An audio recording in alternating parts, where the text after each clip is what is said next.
ગોલીય સપાટી, જો આ ગોલીય સપાટી છે એ વાસ્તવમાં કોઈ પણ ફ્લેટ સરફેસ ઉપરથી ઉપસી આવેલો કોઈ ગોળાકાર ભાગ પણ હોય ને તો એને આપણે ગોલીય સપાટી કહી શકીએ. કારણ કે કોઈ ગોળાકાર ભાગનો નાનો ભાગ હશે જ. ધારો કે આ એક ગોળીય સપાટી છે, આ બીજી ગોલીય સપાટી છે, આમ અનેક ગોલીય સપાટીને આપણે વિચારીએ તો એક ગોલીય સપાટી કોઈ એક ગોળાનો ભાગ તો હશે. દાખલા તરીકે તમે આમ વિચારો કે આ એક ગોળો છે, તો આ ગોળાની એક સપાટી છે, આ બીજો ગોળો છે, તો બીજા ગોળાની પણ એક સપાટી છે. આપણે અભ્યાસ કરવામાં આવતી ગોલીય સપાટીનો જેટલો ભાગ ગોલીય છે એ સિવાયના બાકીના ભાગને આપણે કાઢી નાખીએ છીએ. બરાબર, વધારાનો ભાગ કાઢી ફક્ત આ સપાટીનો અભ્યાસ કરીએ છીએ. આ હશે પાતળું માધ્યમ અને એની અંદરનું જો માધ્યમ હોય તો આ કેવું હશે?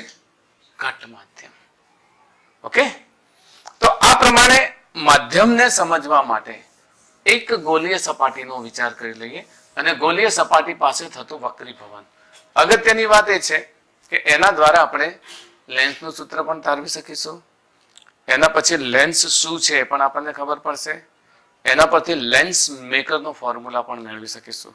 લેન્સ મેકર એટલે કોઈ પણ વ્યક્તિને જ્યારે આંખમાં ખામી ઉત્પન્ન થાય, લઘુ દ્રષ્ટિ કે ગુરુ દ્રષ્ટિની ખામી, તમે લોઅર સ્ટાન્ડર્ડમાં ભણી ગયા છો. લઘુ દ્રષ્ટિની ખામી, ગુરુ દ્રષ્ટિની ખામી, એસ્ટિગ્મેટિઝમ છે, પછી એક આવે છે મિશ્ર ખામી, હાઇપરમેટ્રોપિયા.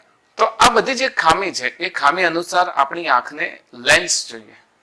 તો લેન્સ બનાવનાર જે લોકો છે એ લોકો લેન્સ મેકર ફોર્મ્યુલા પર કામ કરે છે કે વ્યક્તિને કેટલા દૂરનું કે કેટલા નજીકનું નથી દેખાતું એના આધારે લેન્સનો પાવર નક્કી થાય છે. આવશે આપણે પાવર ભણવાનું, જેને આપણે ડાયોપ્ટર કહીશું, અને એ ડાયોપ્ટરના આધારે લેન્સ બનાવવાનો કઈ રીતે, એ બધી જ બાબત આપણે આની અંદર ભણીશું.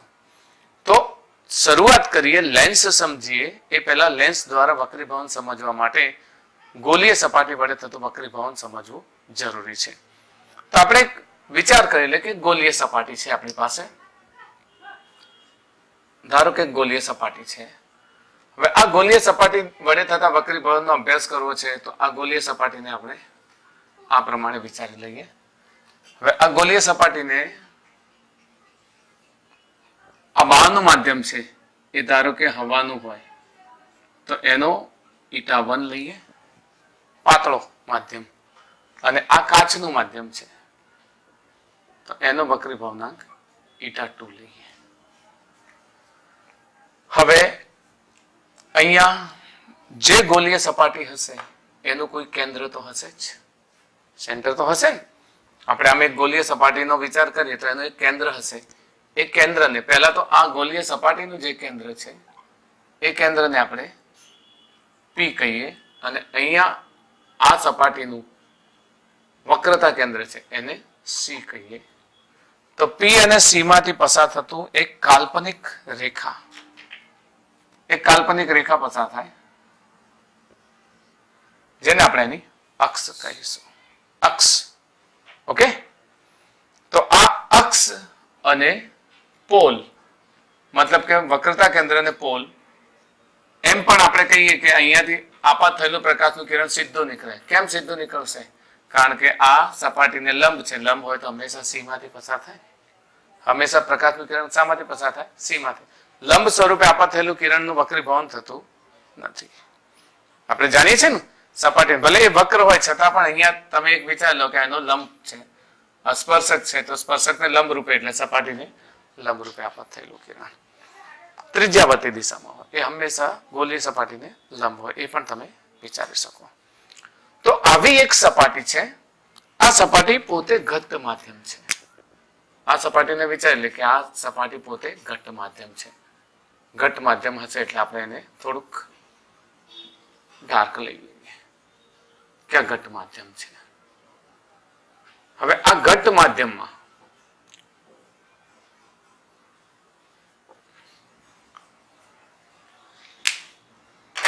કોઈ એક અક્ષ પર રહેલી વસ્તુ જેને આપણે ઓબ્જેક્ટ કહીએ એ એના આ ધ્રુવથી ધારો કે યુ અંતરે છે. ઓકે, આ બિંદુવત વસ્તુમાંથી નીકળેલું પ્રકાશનું કિરણ જ્યારે અહીંયા આપાત થાય, આ છે લંબ, પરપેન્ડિક્યુલર, જે પરફેક્ટ શામાંથી પસાર થાય? સી માંથી. તો બિંદુવત વસ્તુમાંથી નીકળેલું પ્રકાશનું કિરણ જ્યારે એન પાસે આઈ ખૂણે આપાત થાય, ઇન્સિડન્ટ એંગલ ઓફ ઇન્સિડન્ટ, તો કયા માધ્યમમાંથી? પાતળા માધ્યમમાંથી. કયા માધ્યમમાં? ઘટ માધ્યમમાં જાય. તો બોલો, લંબ તરફ વાંકું વળે કે લંબથી દૂર જાય? લંબ તરફ વાંકું વળે. લંબ તરફ વાંકું વળશે એટલે શું થશે? એ આ પ્રમાણે એનો ઇમેજ બનશે, જેને આપણે આઈ કહીએ.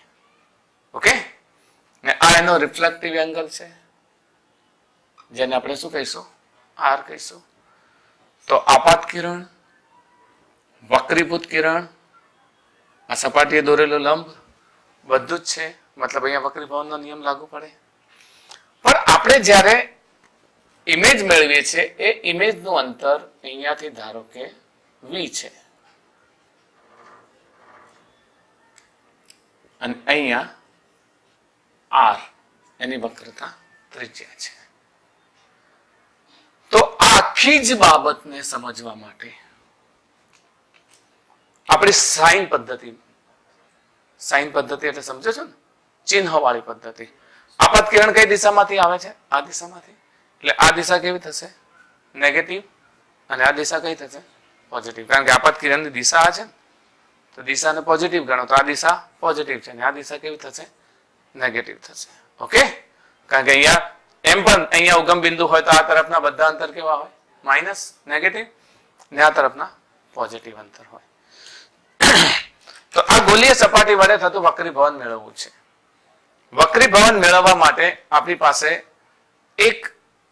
પાસે જે અત્યારે એનસીઈઆરટી ની બુકમાં જે મેથડ છે ને, એને આ મારી મેથડ સરખી જ છે, પણ મેં ચિહ્નના નામ પીઓ, પીસી અને પીઆઈ ના બદલે અહીંયા આગળ યુ, વી અને આર લીધા છે. બરાબર, આપણે યુ, વી અને આર લઈશું.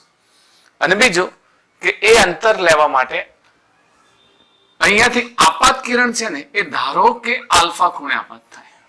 સરળતા માટે આલ્ફા ખૂણે આપાત થાય, અને આ સી સાથે બનતો ખૂણો છે એને આપણે શું લઈ લઈએ? બીટા. અને આ આઈ સાથે બનતા ખૂણાને આપણે શું લઈ લઈએ? ગેમા.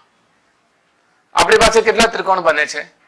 બે ત્રિકોણ યાદ રાખીશું. એક તો ઓ એન સી, કિરણ ઓ, ત્રિકોણ ઓ એન સી યાદ રાખીએ તો એમાં આલ્ફા અને બીટા કેવા થાય? અંતઃસમ્મુખ કોણ. અને આઈ શું થાય? એનો બહિષ્કોણ. ખ્યાલ આવ્યો? ફરીથી, ત્રિકોણ ઓ એન સી માં આલ્ફા અને બીટા અંતઃસમ્મુખ કોણ છે, અને આઈ શું છે? એનો બહિષ્કોણ છે. યાદ રહેશે ને? ફરીથી, આ ઓ છે, આ એન છે, અને અહીંયા સી છે. આલ્ફા અને બીટા છે, અને આ થયો આઈ, એનો બહિષ્કોણ થયો. ખ્યાલ આવે છે? એ જ પ્રમાણે NCI, ત્રિકોણ NCI આ કેવો છે? ત્રિકોણ જેનો બહિષ્કોણ કયો હશે? બીટા. સમજી લો, ત્રિકોણ NCI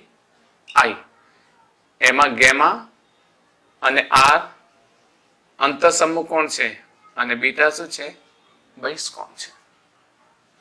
આ બે ત્રિકોણને યાદ રાખશો ને તો આ થિયરી તમને એકદમ ઈઝી થઈ જશે. યાદ રહેશે? કયા કયા બે ત્રિકોણ? NONC ત્રિકોણ અને ત્રિકોણ NCI. એમાં આ બે અંતઃસમ્મુખ કોણ છે અને આ બહિષ્કોણ છે. આમાં આર અને ગેમા અંતઃસમ્મુખ કોણ છે અને બીટા શું છે? બહિષ્કોણ છે. આ વસ્તુને થોડુંક તમારા ધ્યાનમાં રાખજો. ધ્યાનમાં રાખશો એટલે શું છે કે તમે એને સમજી શકો. ઓકે, ખ્યાલ આવશે ને? તો સાબિતી એકદમ સરળ થઈ જશે, કારણ કે આપણી બુકમાં થોડી સાબિતી આપેલી છે. એમાં આની દ્રષ્ટિએ આપેલું છે OP ને PQ QR એ રીતે આપેલું છે. અને ગુણોત્તર સ્વરૂપે આપેલું છે અને ખૂણા સ્વરૂપે આપેલું છે, પણ એ તમને ફાવશે નહીં.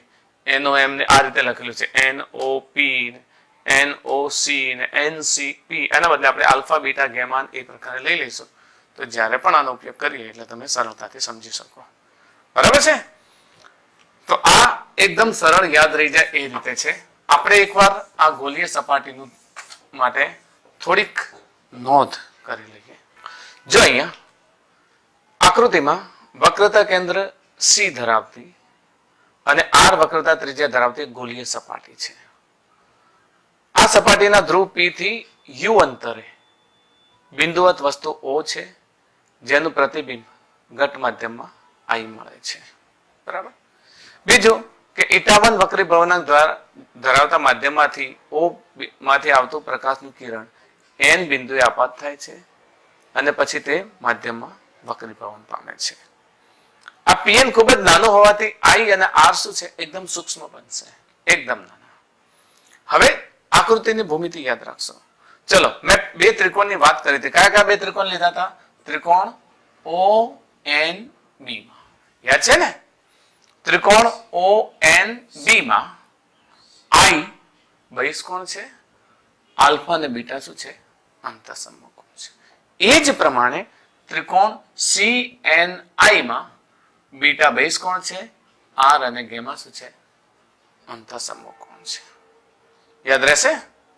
તો અંતઃસમકોણનો ઉલ્લેખ કરવાનો થયો નહીં, ખાલી બે ત્રિકોણનું નામ લખીએ અને બંનેના બહિષ્કોણ લખીએ. તો આપણી પાસે બે ત્રિકોણ છે, કારણ કે આપણે બહિષ્કોણનો નિયમ તો જાણીએ જ છીએ.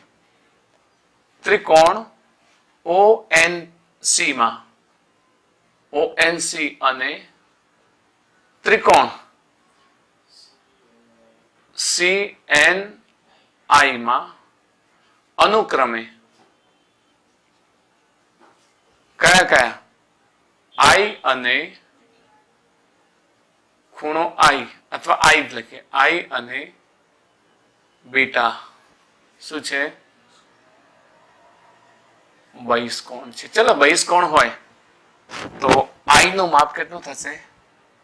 I is equals to alpha plus beta લખી શકીએ, કારણ કે બહિષ્કોણનું માપ અંતઃસમકોણના સરવાળા જેટલું હોય. આ તો જાણો છો ને જ્યોમેટ્રી, બરાબર? તો લખીએ I બરાબર alpha plus beta નંબર 1 તથા બીટા બરાબર R plus ગેમા. ગેમા આપણે R જોઈએ છે, R બરાબર બીટા માઇનસ ગેમા, પરિણામ નંબર 2. યાદ રહેશે? એક આ પરિણામ લઈ લઈએ. હવે બીજું એક પરિણામ લઈ લઈએ. ચલો એને પછી લઈ લઈએ. n આગળ સ્નેલનો નિયમ લઈ લો. યાદ છે? η1 sin I is equals to η2 sin R. યાદ આવે કે નહીં? η1 sin I is equal to η2 sin R. n બિંદુ આગળ વક્રીભવન થતું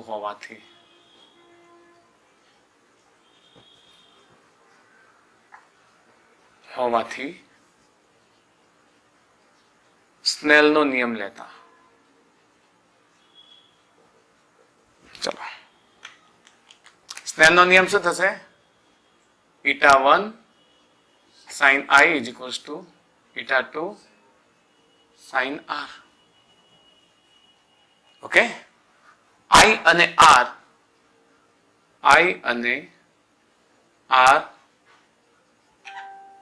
અત્યંત સૂક્ષ્મ હોવાથી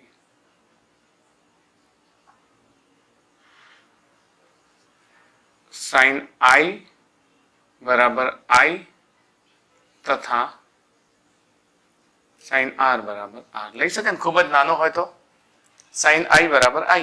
તો હવે અહીંયા આપણે શું લખી શકીએ? η1 I is equals to η2 R. ચલો, I ની કિંમત કેટલી છે? પરિણામ 1 પરથી આલ્ફા પ્લસ બીટા, અને આની કિંમત કેટલી છે? Beta minus gamma. આપણે લખીએ, આને 3 નંબર આપીએ તો 1 અને બેની કિંમત 3 માં મૂકતા શું થશે? ઈટા 1 આઈ ની જગ્યાએ alpha plus beta is equals to eta 2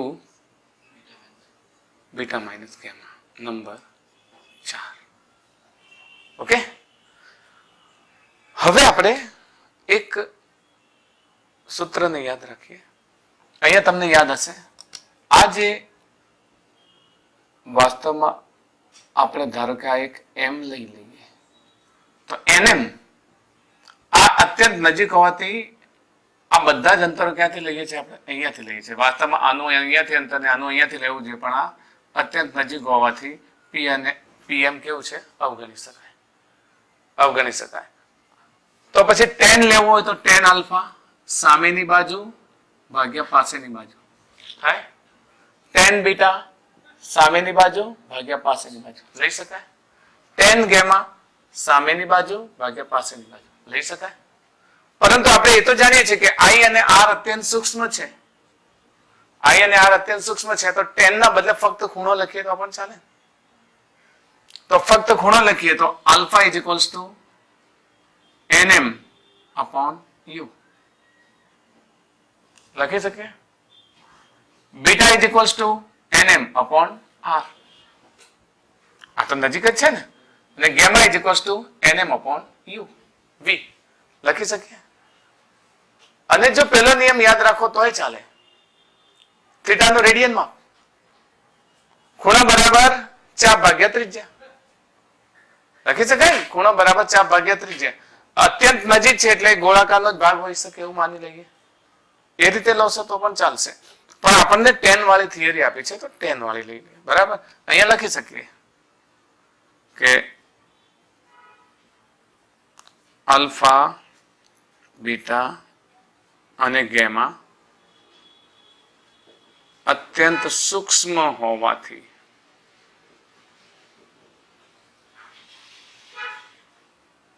tan alpha બરાબર આલ્ફા લઈશું. tan આલ્ફા બરાબર કેટલા લખાય? NM અપોન U લખી શકીએ ને. NM અપોન U પહેલી તરફ છે એટલે કેવું લખીશું? Minus U. tan બીટા બરાબર NM upon R. Similarly, tan gamma બરાબર NM upon V.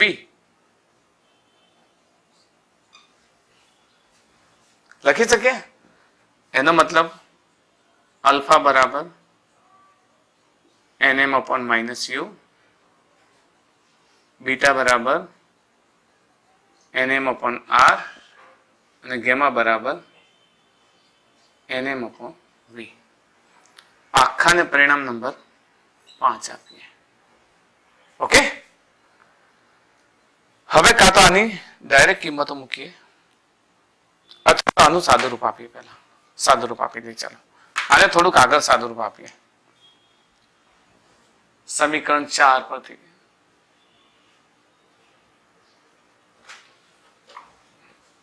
પહેલા લખી દઈએ સમીકરણ 4. Eta 1 alpha plus beta is equals to eta 2 beta minus gamma. અને સાદુરૂપ આપીએ. eta 1 alpha plus eta 1 beta is equals to eta 2 beta minus eta 2 gamma. अब એને પાછળ લઈ લઈએ. eta 1 alpha plus eta 2 gamma આ તરફ છે જ eta 2 beta ને આને આ તરફ લાવીએ तो minus eta 1 beta. Eta 1 alpha plus eta 2 gamma is equals to eta 2 minus eta 1 beta. आने नंबर 6 આપીએ તો પરિણામ 5 ની આલ્ફા બીટા અને ગેમા ની કિંમત સમજો. પરિણામ 5 ની આલ્ફા બીટા અને ગેમા ની કિંમત પહેલામાં મૂકી શકીએ તો શું થશે? લખી દઈએ.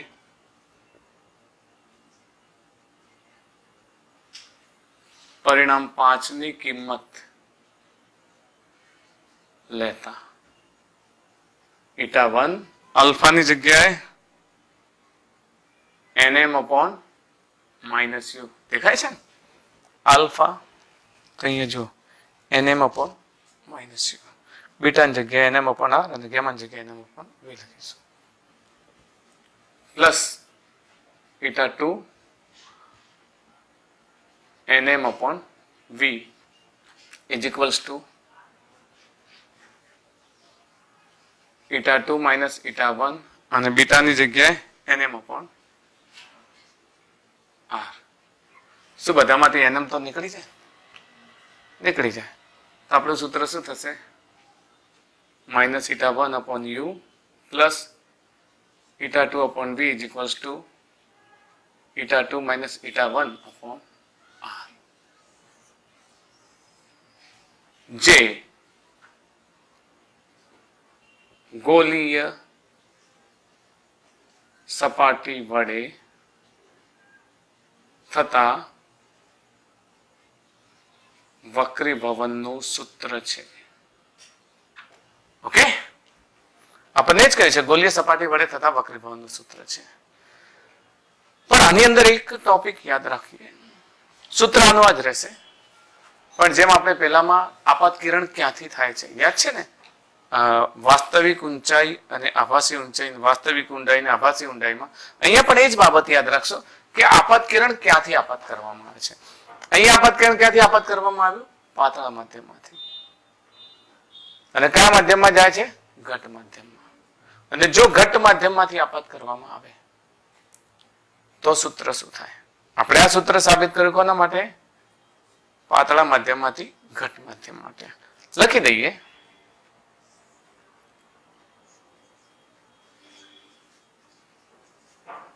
ઉપરોક્ત સૂત્ર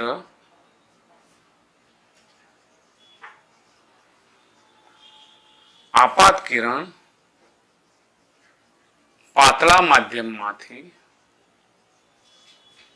ઘટ્ટ માધ્યમ માટે છે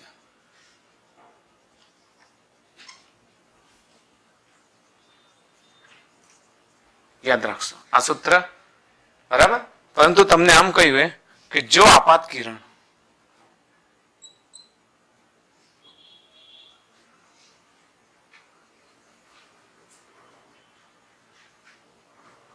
ઘટ્ટ માધ્યમમાંથી પાતળા માધ્યમમાં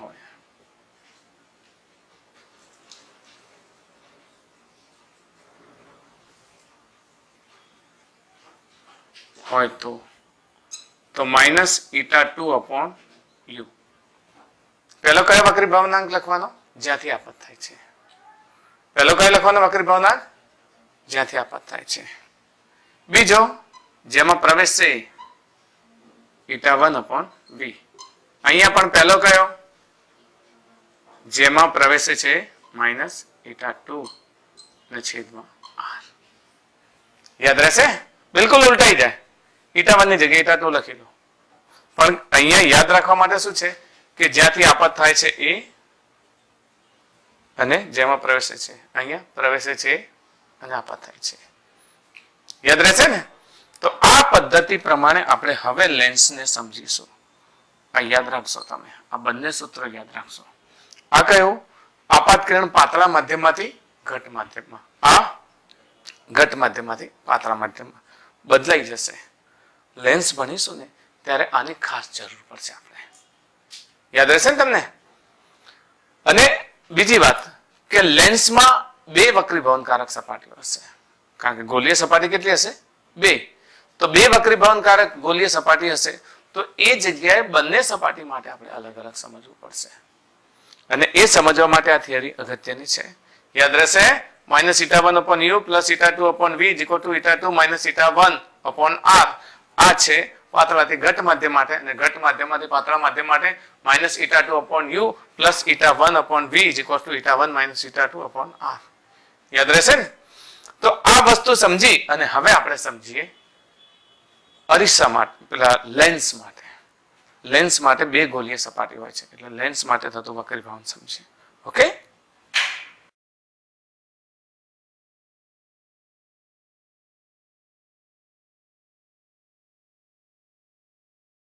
નમસ્કાર વિદ્યાર્થી મિત્રો, પ્રકરણ 9 કિરણ પ્રકાશશાસ્ત્ર, એના માટે આપણે JEE નીટનો ટોપિક 1 by 1 લઈશું. તો પહેલા તો કિરણ પ્રકાશશાસ્ત્ર એટલે શું, મારા જે NCERTની બુક માટેના જે પણ લેક્ચર્સ છે એનું પ્રસ્તાવનાનું લેક્ચર હું આઈ કાર્ડમાં મૂકું છું, તો એના પર ક્લિક કરી અને ખાસ એ જોજો. એટલે કિરણ પ્રકાશશાસ્ત્ર અંગે જે પ્રસ્તાવના છે, શરૂઆત છે, એ તમને સરસ રીતે સમજાઈ જાય અને એ લેક્ચર જોઈને પછી આ લેક્ચર ફરીથી જોજો. પહેલી વાત તો. હવે બીજી વાત કે કિરણ પ્રકાશશાસ્ત્ર, વાસ્તવમાં કિરણ પ્રકાશશાસ્ત્ર જેને આપણે કહીએ છીએ રે ઓપ્ટિક્સ, ખાસ યાદ રાખજો, રે ઓપ્ટિક્સ. આ જે રે ઓપ્ટિક્સ છે, રે એટલે કિરણ અને ઓપ્ટિક્સ એટલે પ્રકાશશાસ્ત્ર. આપણે બધી વાત નથી કરતા કારણ કે તમે આ જોશો એટલે તમને ખ્યાલ આવી જશે. પણ રે, કિરણ એટલે સીધી રેખામાં ગતિ દર્શાવે છે, એક દિશા દર્શાવે છે કે જે દિશામાં ગતિ કરે છે. તમે સદિશના ઉપર પણ કિરણ મૂકો છો એટલે એ સીધી રેખામાં દર્શાવે છે. ઓપ્ટિક્સને ખાસ સમજીશું. પ્રકાશ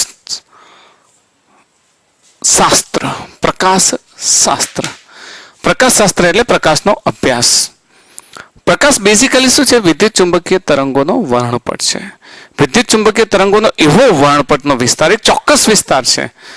ઘણા બધા તરંગો છે, એમ વિદ્યુત ચુંબકીય તરંગોની વર્ણપટની શ્રેણીમાં ઘણા બધા તરંગો છે. એમાં આ કિરણ પ્રકાશશાસ્ત્ર એટલે એવો વિસ્તાર કે જે વિસ્તારમાં રહેલા તરંગો આપણી આંખમાં સંવેદના ઉપજાવે, ને આપણી આંખમાં સંવેદના ઉપજાવતા આવો જે વિસ્તાર છે એ વિસ્તારને આપણે કહીએ છીએ દ્રશ્ય પ્રકાશ. ઘણા બધા તરંગો છે. જે હાઈએસ્ટ છે, સૌથી નાનું એ ગેમા, તમે જાણો છો, સૌથી મોટા છે રેડિયો વેવ્સ. તો રેડિયો વેવ્સ, માઇક્રોવેવ્સ, ઇન્ફ્રારેડ, પછી દ્રશ્ય પ્રકાશ આવે છે, યુવી આવે છે, એક્સરે આવે છે, ગામા રેઝ આવે છે. એમાં જે દ્રશ્ય પ્રકાશ આવે છે એ 7 કલરનો વિસ્તાર આવે છે. એનો એ લગભગ 4000 એંગસ્ટ્રોમ થી 8000 એંગસ્ટ્રોમ મોટું આપણે યાદ રાખીએ છીએ, પણ કેટલીક બુકમાં 4000 3700 થી 7800 એ પ્રકારે ડેટા આપેલો હોય છે. કારણ કે વર્ણપટ ઓવરલેપ થયેલા હોય છે એટલે એનો કોઈ ચોક્કસ ભેદરેખા હોતી નથી. એટલે પણ તમે યાદ રાખશો 4000 એંગસ્ટ્રોમ થી 8000 એંગસ્ટ્રોમ. પ્રકાશશાસ્ત્રની 2 શાખાઓ છે, કિરણ પ્રકાશશાસ્ત્ર અને તરંગ પ્રકાશશાસ્ત્ર. કિરણ પ્રકાશશાસ્ત્ર અને તરંગ પ્રકાશશાસ્ત્ર 2 રીતે પ્રકાશનો અભ્યાસ, તમે પ્રસ્તાવના જોઈ હોય તો તમને ખ્યાલ હશે, 2 રીતે અભ્યાસ કરવામાં આવે છે. એકમાં કિરણ તરીકે અભ્યાસ કરવામાં આવે છે, મતલબ કે ભૌમિતિક પ્રકાશશાસ્ત્ર. એક ખાસ વાત સમજાવી દઉં, જે પ્રકાશશાસ્ત્રના જે 2 વિભાગ છે, જેમાં રે ઓપ્ટિક્સ અને વેવ ઓપ્ટિક્સ, મતલબ કે કિરણ પ્રકાશશાસ્ત્ર અને તરંગ પ્રકાશશાસ્ત્ર. તો કિરણ પ્રકાશશાસ્ત્રની ઘટનામાં ઉપયોગમાં લેવાતા જે પણ દ્રવ્યો છે, જે પણ સાધનો છે, એની તરંગ લંબાઈ ઘણી મોટી હોય છે. મતલબ એનું પરિમાણ તરંગ લંબાઈની સરખામણીમાં ઘણું મોટું હોય છે. દાખલા તરીકે લેન્સ છે, પછી અરીસો છે, પ્રિઝમ છે, એ ઘણા મોટા હોય છે. પ્રકાશની તરંગ લંબાઈ તમે જાણો છો 4000 એંગસ્ટ્રોમ થી 8000 angstrom. That is too small. મુખ્ય ભેદ છે. ને પેલામાં તરંગ પ્રકાશશાસ્ત્રમાં કે જે સાધનોનો ઉપયોગ કરવામાં આવે છે એનું પરિમાણ લગભગ કમ્પેરેટિવલી પ્રકાશના તરંગ લંબાઈની આસપાસ જ હોય છે. ખબર છે, નાની સ્લીટની વાત કરીશું આપણે, ને 12મા ધોરણના વિદ્યાર્થીઓને તો ખબર છે, જો ભણી ગયા હશો તો. સ્લીટની વાત કરી છે, પછી પેલી જે ધાર છે, યંગનો ડબલ સ્લીટનો પ્રયોગ છે, આ બધી બાબતો આપણે ભણી ગયા છીએ. આમાં આપણે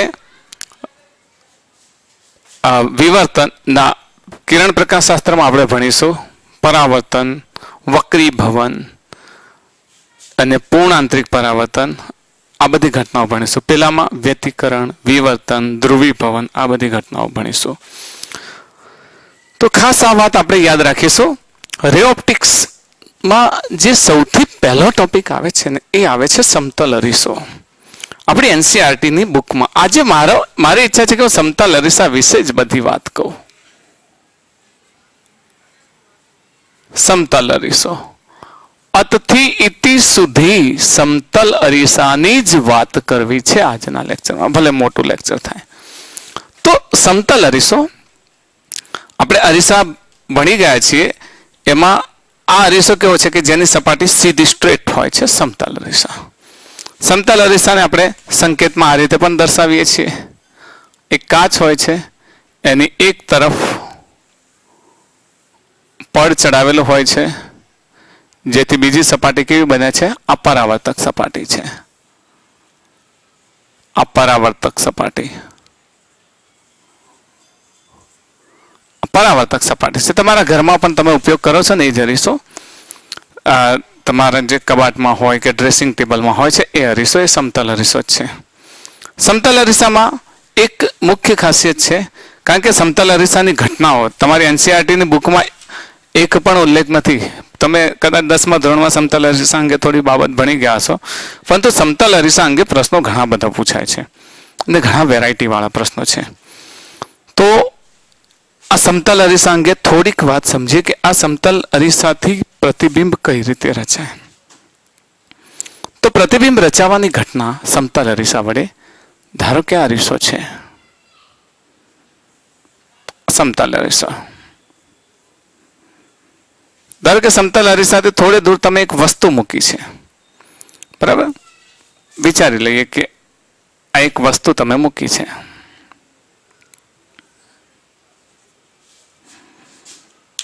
જેનું અંતર અરીસાથી x છે. હવે આના દ્વારા રચાતું પ્રતિબિંબ કઈ રીતે રચાય?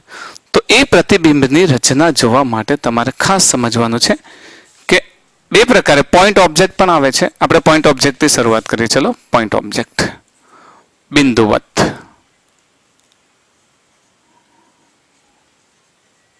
બિંદુવત વસ્તુનું પ્રતિબિંબ.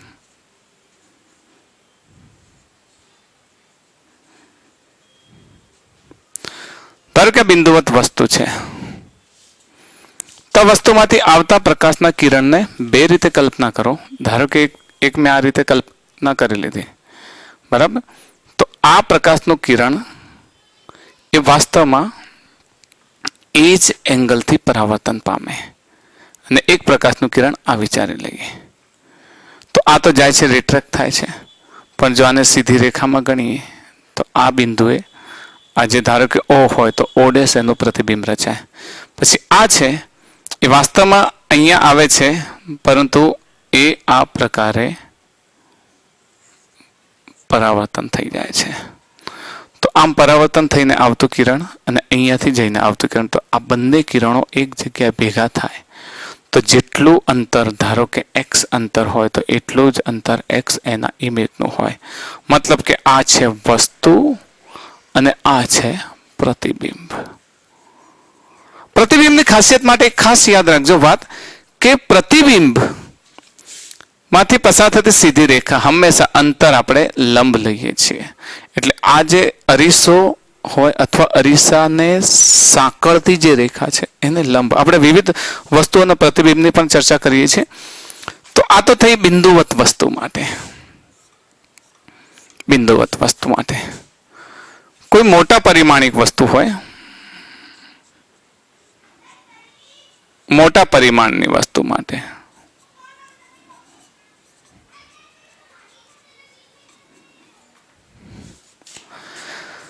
ધારો કે આ અરીસો છે,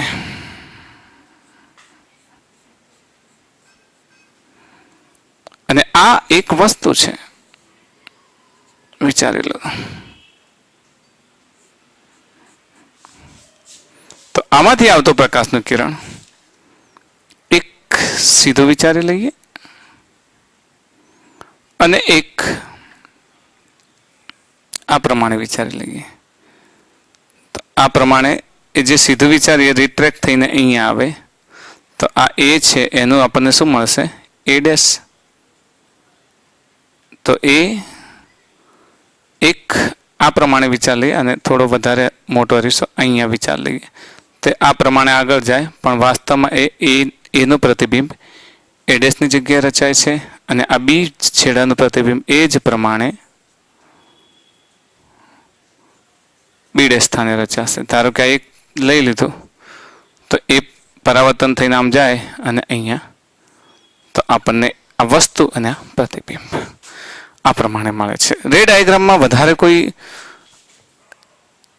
બે કિરણો દરેક બિંદુએથી લેવાના અને બંને એક જગ્યાએ ભેગા થાય છે એની વાત કરીશું. ચલો, આ તો આની વાત થઈ ગઈ. હવે આપણને અમુક પ્રશ્નો એવા પૂછે કે જેમાં તમારે વસ્તુનું પ્રતિબિંબ દર્શાવવું પડે. પ્રતિબિંબ કયું હોય, એક અલગ અલગ પ્રકારે લઈ લો વાત, એટલે તમને વધારે ખ્યાલ આવે. પહેલી વાત, ચાલો પ્રશ્ન સ્વરૂપે નથી લેતો, પણ એક આકૃતિ સ્વરૂપે જ લઉં છું, જેથી તમને ખબર પડે કે આ એક વસ્તુ છે, અરીસો છે. ચાલો ધારી લઈએ કે આ એક અરીસો છે, અને એક વસ્તુ છે અહીંયા. ઓહ, તો આનું પ્રતિબિંબ ક્યાં મળશે? બસ તમારે એટલું જ સમજાવવાનું છે કે આનું પ્રતિબિંબ ક્યાં મળશે. વિચારી લઈએ કે શું થશે વાસ્તવમાં. તમે એમ જેમ અહીંયા આગળ સીધી રેખામાં આમ જવા દેતા હતા, એમ તમે આમ આ પ્રમાણે જવા દેશો તો એ ખોટું પડશે. મેં તમને કહ્યું હતું ને, એક કિરણ કેવું હોવું જોઈએ? બિલકુલ લંબ હોવું જોઈએ. બિંદુવત વસ્તુ માટે બિલકુલ લંબ હોવું જોઈએ. તો અહીંયા તમારે શું કરવાનું? બિલકુલ લંબ એક આપાત કિરણ દોરીશું, બિલકુલ પરપેન્ડિક્યુલર 90 ડિગ્રી, ને એ જાય છે, રિટ્રેક્ટ થાય, બરાબર. એને સીધી રેખામાં ગતિ કરતા આ રીતે કલ્પના કરીએ. હજુ એક જ કિરણ છે, એટલે વસ્તુનું એક્ઝેક્ટ સ્થાન આપણને ખબર નથી પડી, તો કઈ ને બીજું એક કિરણ વિચારી લઈએ. બે કિરણ વિચારીએ. એક કિરણ આ પ્રમાણે જાય છે, બરાબર. તો એ કિરણ પાછું પરાવર્તન પામી અને એક જગ્યાએ એકઠું થાય એવો આભાસ થાય છે. વાસ્તવમાં પરાવર્તન પામીને બીજી જગ્યાએ જાય છે. તો આ જગ્યાએ આ ઓનું એક્ઝેક્ટ પ્રતિબિંબ રચાશે. તો આ વસ્તુ હશે, આ વસ્તુ હશે, અને આ શું હશે? પ્રતિબિંબ હશે. હું આ શરૂઆતમાં એકદમ સહેલી વાતો કરું છું, પછી આપણે થોડા અઘરા પ્રશ્નો તરફ પણ જઈએ છીએ, પણ એક કન્સેપ્ટ તમારો ક્લિયર થવો જોઈએ કે વસ્તુ અંતર જે હોય એ જ પ્રતિબિંબ અંતર હોય. કદાચ નાનું મોટું હોઈ શકે રે ડાયાગ્રામમાં અહીંયા દોરીએ પ્રમાણે, પણ એ પ્રમાણે પ્રતિબિંબ અંતર હોઈ શકે. ચલો આ વાત તો થઈ ગઈ, બરાબર. હવે એક બીજી આકૃતિ 1 by 1 લઈએ. શું આ પ્રમાણે અરીસો હોય?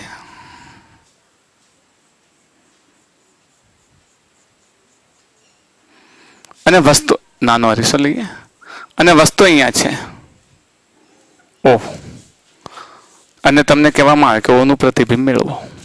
શું કરશો તમે અહીંયા આગળ? એ આપણી જે રીત છે એ પ્રમાણે જ. પહેલું તો વસ્તુ દ્વારા, આ પ્રતિબિંબ દ્વારા, હા, વસ્તુ દ્વારા અરીસો કે અરીસામાંથી પસાર થતી રેખાને લંબ કંઈ પણ એક કલ્પના કરી લો કે આ અંતર છે. આ અંતરને વિચારી લઈએ કેટલું? x વિચારી લો. હવે જેમ અહીંયા બે કિરણ જવા દેતા હતા, કોઈ પણ એંગલે બે કિરણ જવા દઈ શકે એવું જરૂર ને. મેં અહીંયા લંબ હતું, પોસિબલ હતું એટલે લંબ કિરણ લેતો હતો. અહીંયા ધારો કે પોસિબલ નથી, મારી પાસે બે કિરણો લંબ હોય એવા પોસિબલ નથી, તો કઈ નહીં, હું અલગ અલગ કલરથી બે કિરણ લઉં છું. એક આ બ્લુ કલરથી લઉં છું, અને એક લઉં છું રેડ કલરથી. આ બે કિરણો લઉં છું, બરાબર. હવે આ જે છે એને આપણે સીધે સીધો લંબાવીએ તો મારી કલ્પના મુજબ આ x છે એટલા અંતરે એક આ જે કોમન બિંદુ હોય એમાંથી આ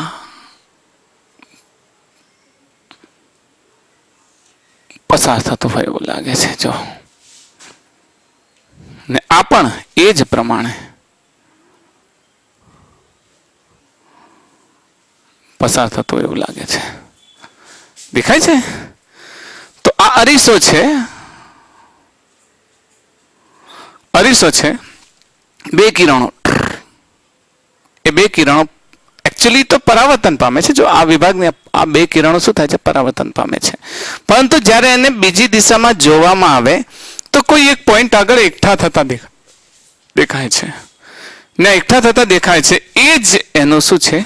પ્રતિબિંબ છે, જેનું અંતર અહીંયાથી શું હશે? x અંતરે હશે. તો સમતલ અરીસા વડે તમને ઘણી વખત આકૃતિઓ આવી બધી પૂછી નાખે, બરાબર. અને એક ખાસ પ્રશ્ન પૂછે, મારા મગજમાં એક પ્રશ્ન આવે છે કે એક સમતલ અરીસો ચોક્કસ ખૂણે આપેલો છે કોઈ યામ પદ્ધતિના. આ રીતે ધારો કે એક યામ પદ્ધતિ છે, પ્રશ્ન છે આ રહ્યો, બરાબર. હવે પ્રશ્નો ચાલુ કરી દઈએ આપણે. તો અરીસો 90 ડિગ્રી સેલ્સિયસ 90 ડિગ્રી છે.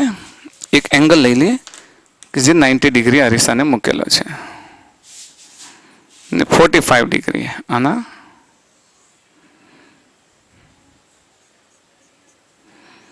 45 ડિગ્રી પર અરીસાને મૂકેલો છે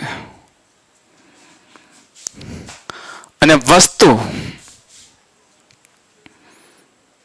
એક્સ અક્ષ પર 2 સેન્ટીમીટર અંતરે મૂકેલી છે. 2 સેન્ટીમીટર અને આ યામ પદ્ધતિ છે. -1 -2 -3 -4 તો બસ આ વસ્તુ છે અને પ્રશ્ન છે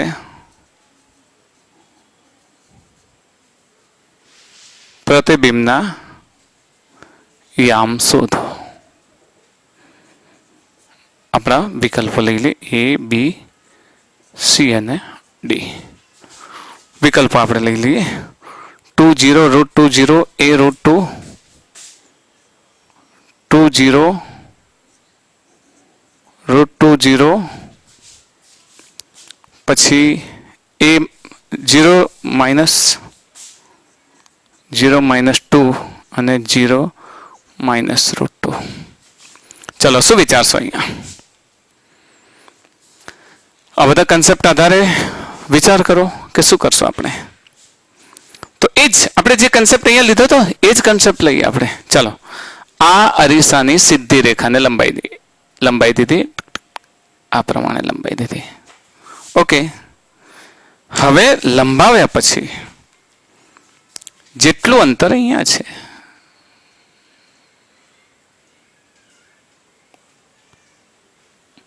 આ કેટલું થશે? જો આ 45 ડિગ્રી છે તો આ પણ 45 ડિગ્રી થશે.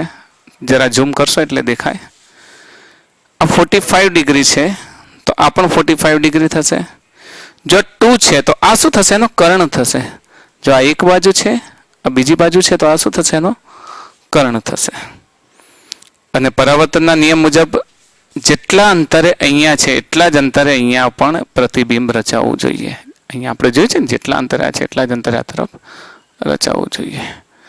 તો આ જેટલા અંતરે છે એટલા જ અંતરે જો અહીંયા રચાતું હોય તો પહેલા તો આના માટે વાત વિચારે O P Q. તો ચલો ત્રિકોણ OPQ નો વિચાર કરી લો. અરે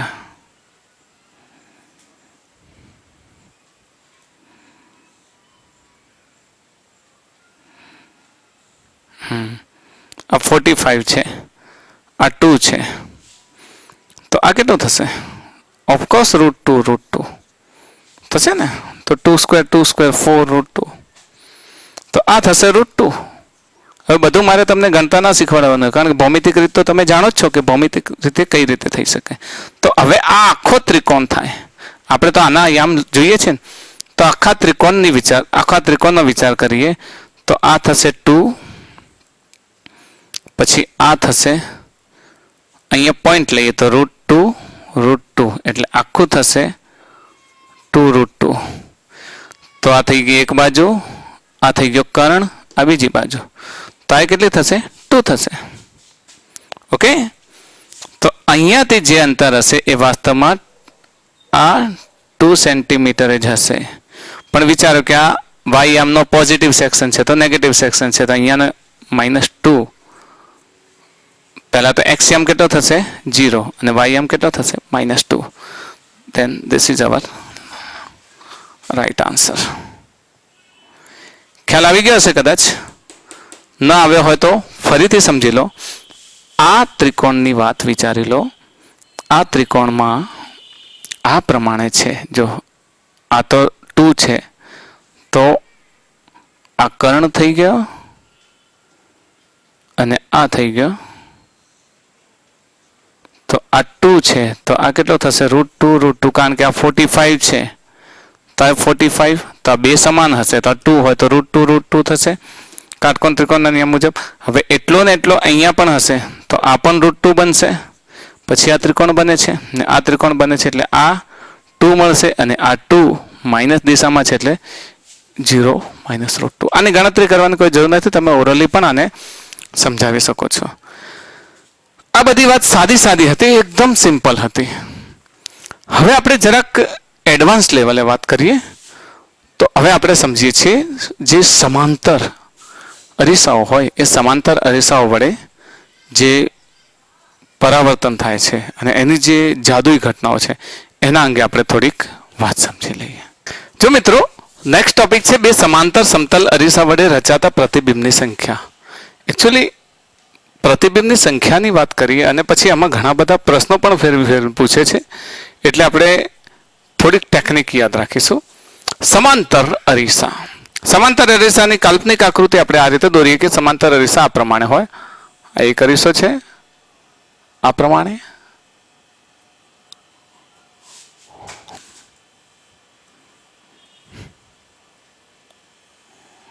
એક અરીસો અને આ બીજો અરીસો, બંને એકબીજાને સમાંતર છે. ધારો કે એક આ છે, એક આ છે, આ બંને એકબીજાને સમાંતર છે. આવા સમાંતર અરીસા દ્વારા રચાતા પ્રતિબિંબની સંખ્યા કેટલી હોય? કેટલી હોય? યસ, અનંત હોય. ક્યાં જોયા છે અરીસા? તમને યાદ હશે, નાઈની દુકાનમાં વાળ કપાવવા જાઓ ત્યારે તમારી આગળ લાગેલો અરીસો હોય ને પાછળના વાળ જોવા માટે પાછળ પણ અરીસો લાગેલો હોય છે. પછી તમે ધ્યાનથી જુઓ તો એના અંદર ઇમેજ ઘણી બધી ઇમેજ દેખાતી હોય છે. તો ઘણી બધી અનંત ઇમેજ દેખાતી હોય છે. તો આવી જ ઇમેજની રચના થતી હોય છે અહીંયા આગળ. તો એની આપણે સમજૂતી મેળવીએ. ધારો કે આ અરીસો છે, અરીસો 1 અને અરીસો 2. તો અરીસા 1 અને 2 વચ્ચેનું અંતર આપણે માની લઈએ કે 3 સેન્ટીમીટર છે. બંને વચ્ચેનું અંતર ધારો કે 3 સેન્ટીમીટર છે. ને કોઈ બિંદુવત વસ્તુ અરીસા 1 થી 2 સેન્ટીમીટર અંતરે છે ને અરીસા 2 થી 1 સેન્ટીમીટર અંતરે છે. તો ટોટલ 3 સેન્ટીમીટર થઈ ગયું. હવે આ વસ્તુના પ્રતિબિંબ કેટલા થશે? યસ, અનંત પ્રતિબિંબ હશે. કેવી રીતે મેળવશો? તો આ પ્રતિબિંબ મેળવવાની રીત આપણે સમજીએ. પહેલા વડે આના દ્વારા પહેલા અરીસા પર રચાતું પ્રતિબિંબ. તો આપણે જાણીએ છીએ કે એક આ પ્રમાણે લઈએ તો આ જેટલા 2 સેન્ટીમીટર અંતર છે એટલા 2 સેન્ટીમીટર અંતરે તમને અહીંયા પ્રતિબિંબ મળશે. 2 સેન્ટીમીટર અંતરે, બરાબર, આ પ્રતિબિંબ મળશે. વાસ્તવમાં અહીંયા છે પ્રતિબિંબ મળશે. તો આનું પ્રતિબિંબ અહીંયા રચાયું. હવે આ પ્રતિબિંબ આ અરીસા માટે વસ્તુ બનશે. વસ્તુ બનશે તો એના દ્વારા રચાતું આ જેટલા ચલો હવે આની વાત થઈ ગઈ. હવે આના દ્વારા અરીસા 2 વડે રચાતું પ્રતિબિંબ. તો અરીસા 2 વડે રચાતું પ્રતિબિંબ આના દ્વારા. ધારો કે અહીંયા તો આ જે 1 સેન્ટીમીટર અંતર છે એટલા 1 સેન્ટીમીટર અંતરે 1 સેન્ટીમીટર અંતરે, કારણ કે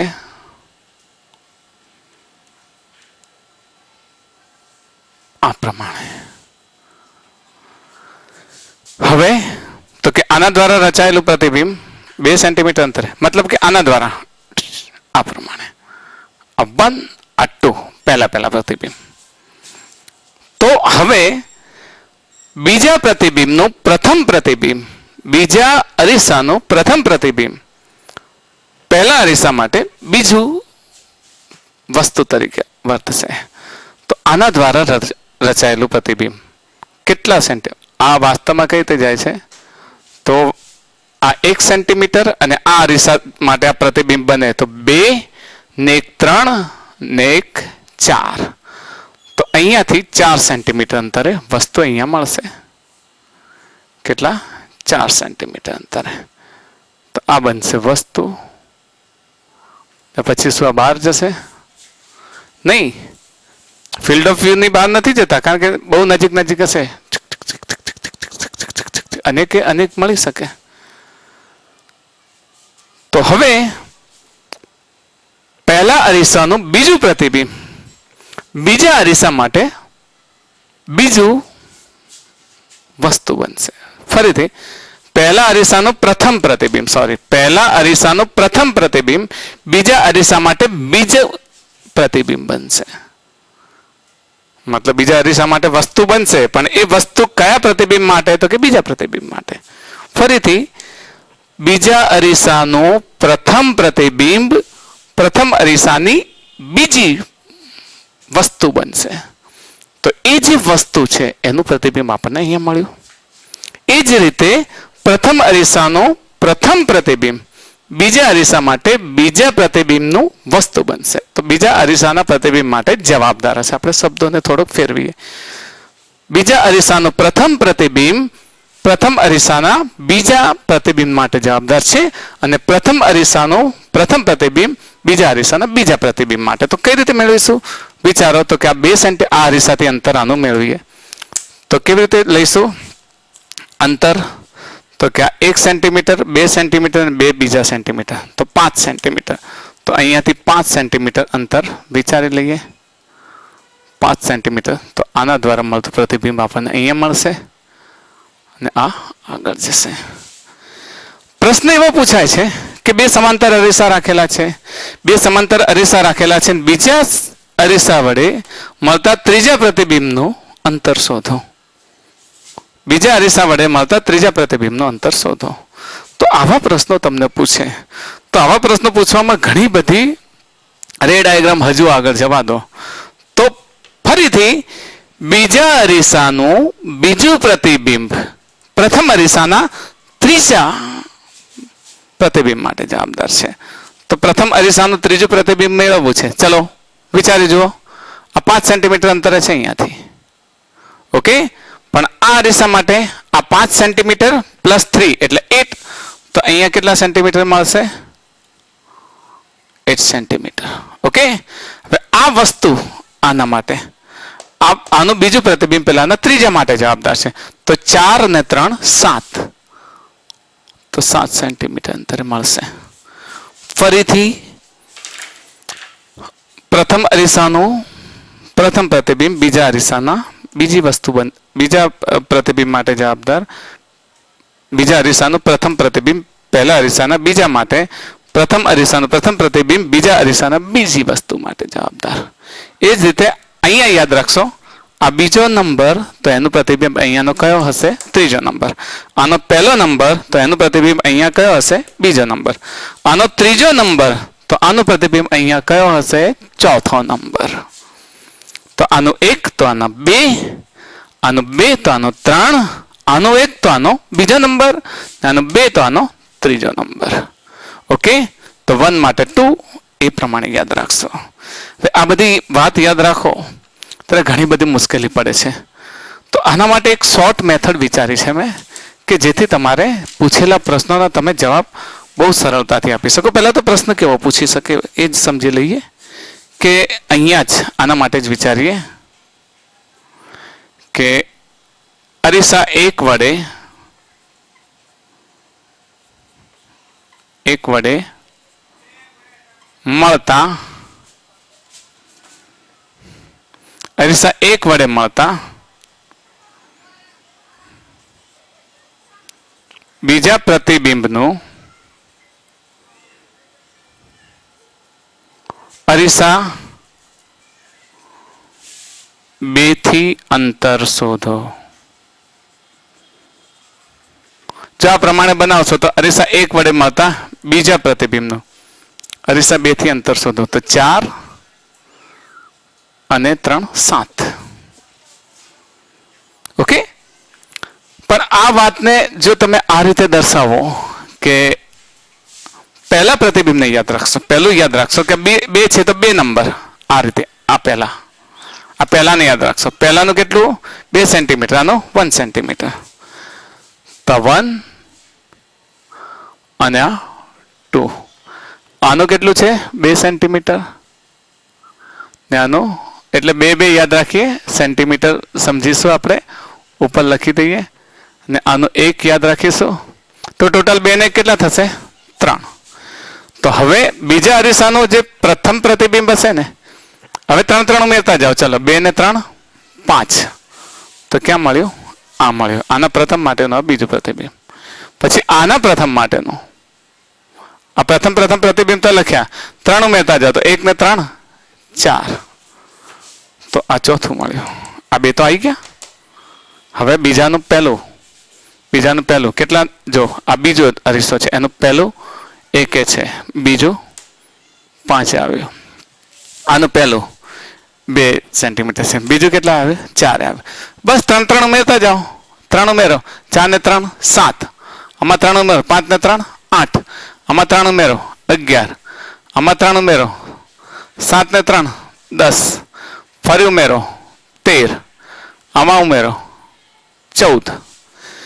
હવે તમારો પ્રશ્ન, અરીસા 1 વડે મળતા બીજા પ્રતિબિંબનો અરીસા 2 થી અંતર શોધો. તો અરીસા 1 વડે મળતું બીજું પ્રતિબિંબ કયું? આ રહ્યું, ચોથા નંબર. એનું 2 થી અંતર 3 ઉમેરી લો તો 7. તો તમારો જવાબ કેવો આવશે? સીધો 7 આવશે. તો આ પ્રમાણે તમે જો ટ્રીક દોડાવો તો તમે આરામથી જવાબ લાવી શકો. એટલે આ એક ટ્રીક છે કે આ રે ડાયાગ્રામ દોરવાની કોઈ જરૂર નથી. ચલો બીજું ઉદાહરણ લઉં એટલે તમને વધારે ખ્યાલ આવે, કારણ કે આ પ્રથમ ઉદાહરણમાં એવું લાગે કે સાહેબ કદાચ બનાવીને આવેલા હોય. તો આપણે બીજું એક ઉદાહરણ લઈ લઈએ 2 સમાંતર અરીસાઓ. ચલો આ પ્રમાણે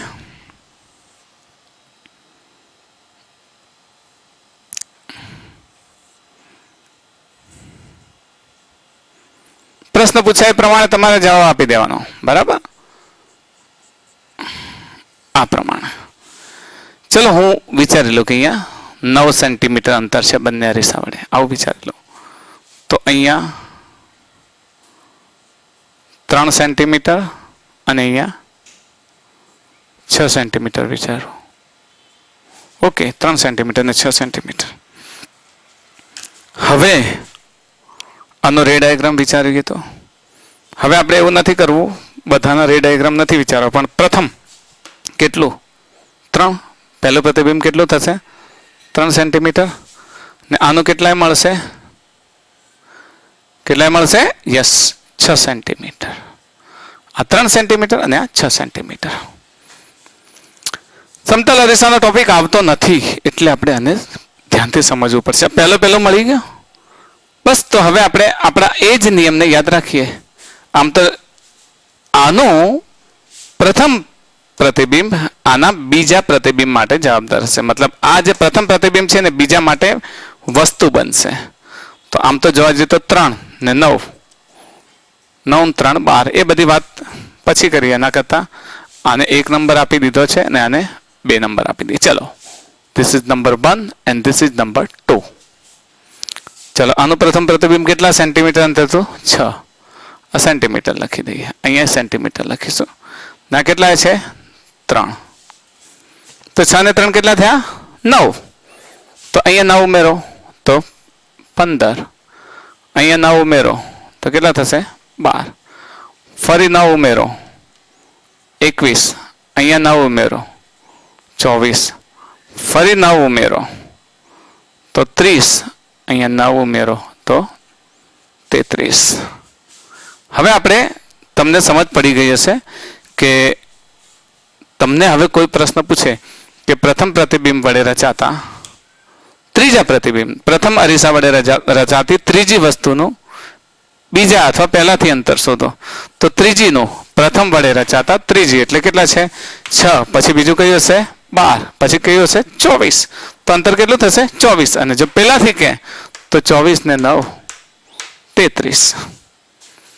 તમે બહુ સરળતાથી આનો જવાબ આપી શકો. આવા પ્રશ્નો પૂછે છે તમને, ઘણી વખત પૂછાય છે, ને એના જવાબ તમારે સમજીને આપવા પડે. તો આ તો થઈ ગયો એક ટોપિક. એક બીજો પ્રશ્ન પૂછે તમને, આનો આ સમાંતર અરીસો છે, પણ પ્રશ્ન તમને પૂછે એ કદાચ મેં આમાં નોંધ કરેલી છે કે આવા ઘણા બધા પ્રશ્નો પૂછાય પણ છે. તો એમ્સમાં પૂછાયેલો પ્રશ્ન છે અને એને અલગ રીતે પણ ઘણા બધા ટેસ્ટમાં પૂછેલો છે. તો એ પ્રશ્નને જરાક લઈ લઈએ.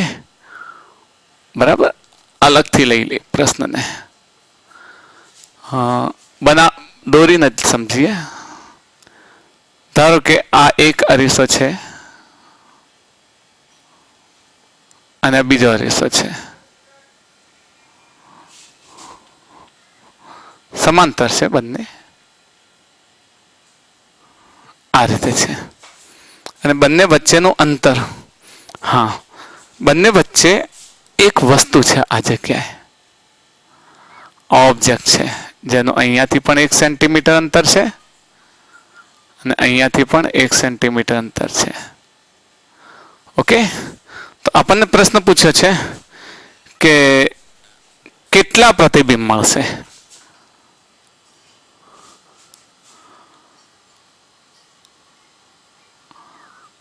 આપેલ વસ્તુના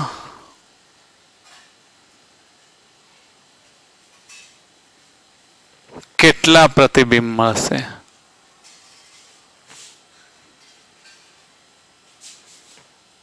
એક એ, એક બી, 2 સી, 3 ડી, અનંત.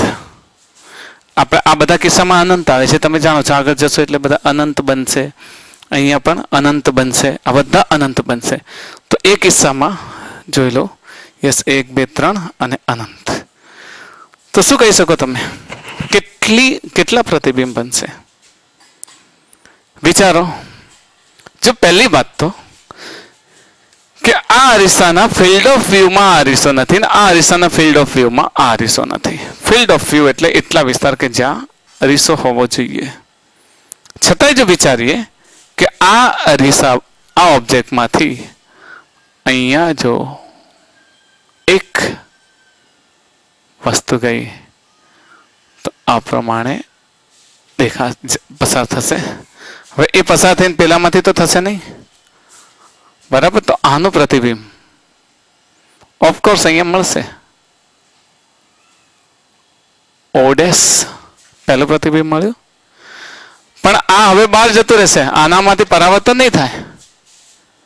સેમ થિંગ જો હું આવું વિચારું કે આમાંથી નીકળેલી વસ્તુ પ્રતિબિંબ, આમાંથી નીકળેલું પ્રતિબિંબ, આ પ્રકાશનું કિરણ, તો એ આ પ્રમાણે પસાર થાય છે. પણ જો વિચારીએ તો આના જેટલા જ અંતરે O ડબલ ડેશ બીજું વસ્તુ મળે.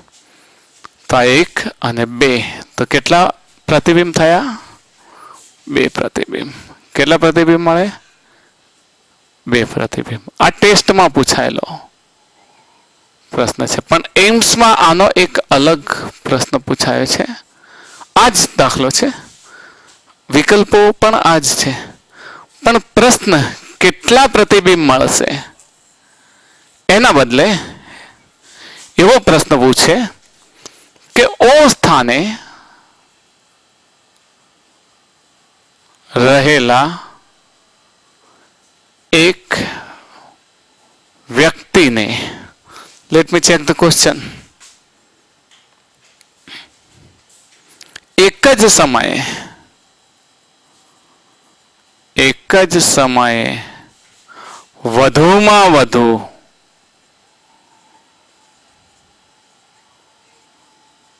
કેટલા પ્રતિબિંબ દેખાશે? આવો પ્રશ્ન પૂછે કે O સ્થાને રહેલા એક વ્યક્તિ, અહીંયા એક વ્યક્તિ ઉભો છે, એને વધુમાં વધુ એક જ સમય એટલે આમ દેખે સમય, પછી બીજી વાર જોઈએ તો બીજો સમય, તો એ આ તરફ દેખશે તો એને એક પ્રતિબિંબ દેખાશે.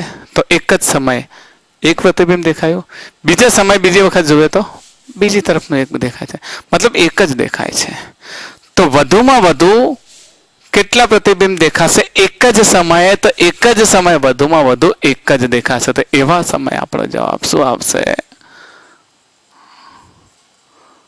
1 આવશે. This is right answer.